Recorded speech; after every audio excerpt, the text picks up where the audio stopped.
रतन बचपन से ही बहुत ही आलसी और स्वार्थी हुआ करता था। उसे सिर्फ अपनी ही पड़ी रहती थी। दूसरों को तंग करके वो सिर्फ अपना काम निकाला करता था और काम के समय वहां से रफू चक्कर हो जाता।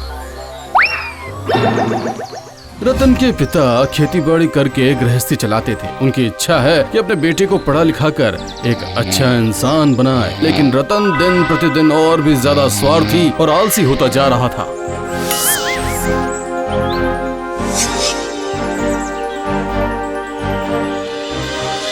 माँ, खाना दीजिए। जरा रुक जा बेटा, अभी तक तेरे पिताजी खाए नहीं। पहले मुझे दे दीजिए। तुम्हारे पिता खेत जाएंगे, तुम तो घर पर ही रहोगे बेटा। तो क्या हुआ माँ, मुझे भी पढ़ना है, मुझे भूख लगी है, खाना दीजिए। ला ला ला ला ला ला ला ला ला ला ला ला ला। ए रतन, रतन, अरे रतन, कहाँ जा रहे हो? कौन? ओ कार्तिक, मैं बस यही घूमने जा रहा हूँ। अच्छा रतन, जरा मुझे बाजार छोड़ देना भाई। नहीं भाई, मैं नहीं छोड़ पाऊंगा। दरअसल ये सामान बहुत भारी है ना, इसलिए बोल रहा हूँ। लेकिन इस वक्त तो मेरा घूमने का मन है। चलता हूँ मैं। ला ला ला ला ला ला ला ला ला ला ला ला ला ला ला ला ला ला। अरे ये क्या, ये तो बहुत ही स्वार्थी निकला। रतन के पिता कई दिनों से बीमार हैं। बेचारे बिस्तर पर पड़े हुए हैं। खेती ना करने की वजह से उनकी गृहस्थी भी नहीं चल पा रही थी। रतन, अपने पिता की हालत देख रहे हो ना, तुम कुछ करो बेटा। अरे माँ, तो मैं क्या करूँ? जो जितनी जमीन थी उस पर खेती करके हमारा इतने दिनों तक गुजारा हो गया। अब अगर खेती नहीं करोगे तो बिना खाए मरने की नौबत आ जाएगी। नहीं नहीं नहीं नहीं, ये खेती वेती मुझसे नहीं होने वाली। रतन, तुम्हारे पिता की दवाई खत्म हो चुकी है, घर में चावल भी नहीं, क्या करूं मैं? देखिए माँ, पिताजी ने कभी भी संचय करने पर ध्यान नहीं दिया। गांव में कई सारे लोगों ने उन्हें फसल दे रखी है। अब हमारे पास जितनी जमीन बची हुई है उसे बेचकर हमारा गुजारा तो हो ही जाएगा ना। बेटा रतन, बेटा, जमीन किसान की जिंदगी होती है बेटा, उसकी रक्षा करनी पड़ती है। देखिए, ये सारी ज्ञान भरी बातें मुझे नहीं सुननी। आप बस पिताजी का बक्सा खोलिए और फटाफट जमीन के कागजात दे दीजिए मुझे। ये तुम क्या बोल रहे हो रतन? दे दो, जाओ इसे दे दो, वरना तुम्हें भी खाने को कुछ नहीं मिलेगा। दे दो इसे, सब दे दो।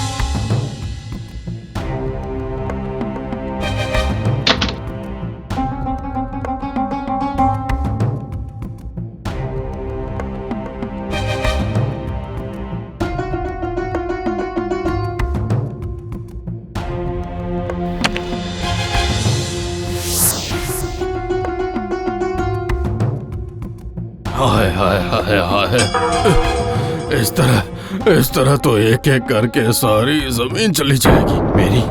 मेरी मेहनत से जमा किए हुए पैसों की खरीदी हुई जमीन।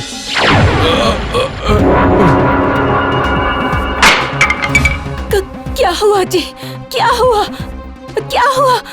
सुन रहे हैं? आंखें खोलिए, क्या हुआ आपको? छोड़ के चले गए। हाय हाय हाय हाय।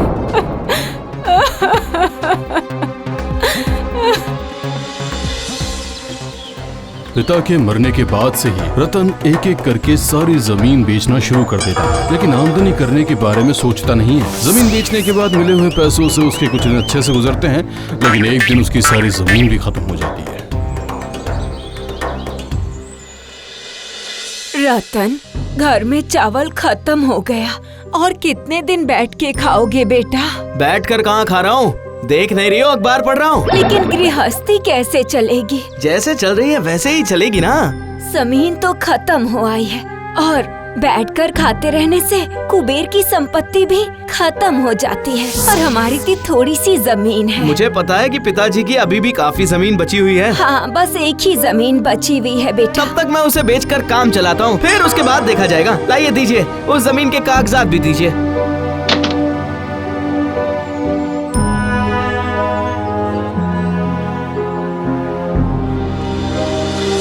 हाय रे, सारी जमीन खत्म हो गई। यही आखिरी जमीन है।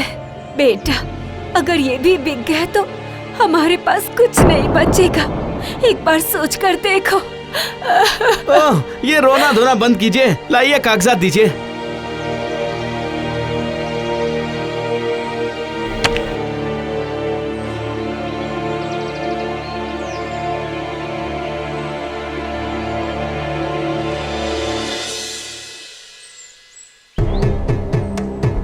मुखिया जी, क्या आप घर पे हो? अरे रतन, आओ आओ, हाथ में क्या है? जी वो जमीन के कागजात लाया हूँ। ओ, फिर से जमीन बेचने आए हो? लाओ कागजात दिखाओ। ये तो उत्तर दिशा वाली धर्मतला की जमीन है ना? हाँ हाँ, पूरे 3 कट्टा है। लेकिन मैं ये जमीन नहीं खरीदने वाला रतन। पर क्यों? मैंने सुना है इस जमीन पर फसल नहीं उगती है। ये श्रापित जमीन है और जब फसल ही नहीं उगेगी तो फिर मैं ये जमीन खरीद कर क्या करूंगा? हाँ, मैं ये जमीन को ऐसे ही बंजर पड़े नहीं रख सकता। ओह, लो अपने कागजात ले लो। देखो शायद कोई और खरीद ले। जमीन न बिकने की वजह से रतन की गृहस्थी बहुत ही मुश्किल से चल रही थी। रतन की माँ हर दिन रोती रहती और एक दिन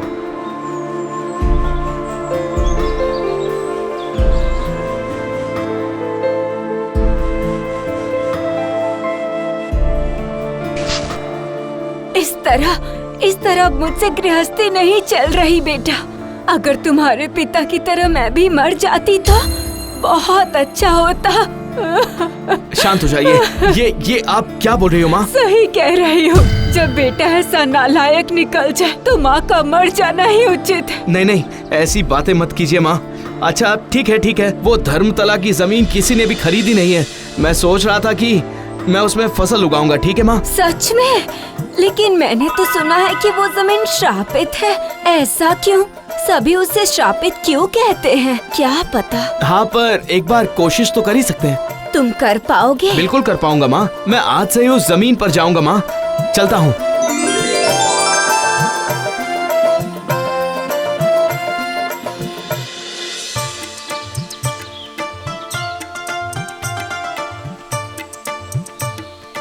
कोई और रास्ता न दिखाई देने की वजह से रतन धर्मतला की जमीन पर खेती करना शुरू कर देता है। वो दिन रात लगातार मेहनत करता जाता है। जमीन पर कुदाल चलाता है, बीज बोता है, लेकिन उस सूखी हुई जमीन पर फसल नहीं उगती है।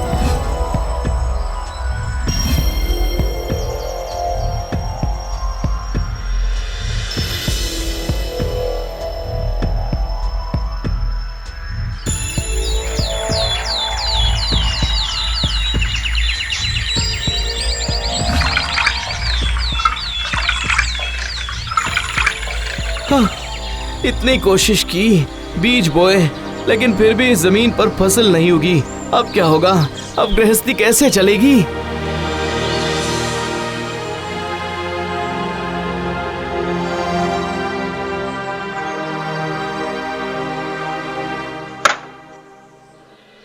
घर में और कुछ नहीं है बाबा जी, आप यही खा लीजिए। ये देखिए, रतन आ गया। आओ रतन बेटा, ये तुम्हारे पिता के गुरुदेव हैं। क्या बात है रतन बेटा, तुम्हारा चेहरा ऐसे उदास क्यों है? क्या बताओ बाबा जी, पिताजी की धर्मतला वाली जमीन पर खेती करने के लिए मैंने बहुत मेहनत की, लेकिन जमीन पहले की तरह सूखी पड़ी हुई है। उसमें कोई भी फसल उगती ही नहीं। उत्तर दिशा की धर्मतला की जमीन? हाँ बाबा जी, उस जमीन में पानी का नामो निशान तक नहीं है, सिर्फ धूल और पत्थर है। फसल कैसे उगाऊंगा बताइए? अरे पागल, असंभव को संभव बनाना ही इंसान का काम होता है। सुनो, जमीन की उत्तर दिशा की तरफ एक गुप्त तालाब है। अगर उसे ढूंढकर उसे खोल पाए तो फिर पानी की कमी कभी नहीं होगी। क्या आप सच बोल रहे बाबा जी? वहाँ मतलब नहीं, मैंने कभी किया तो नहीं है। हाँ बेटा, जीवन में सफलता पाने के लिए सिर्फ मेहनत ही पर्याय नहीं होता, आंख कान खोलकर बुद्धि भी लगानी पड़ती है। वो मैं समझ गया बाबा जी, मैं समझ गया। आज से मैं आपकी सारी बात मानूंगा। आपने जो कहा है मैं वो सब करूंगा। आप चिंता मत करिए माँ, अब फसल जरूर उगेगी। बहुत बढ़िया, तुम्हारा भला हो, मंगल हो। मैं चलता हूँ। अगली सुबह रतन धर्मतला वाली जमीन पर पहुंच जाता है।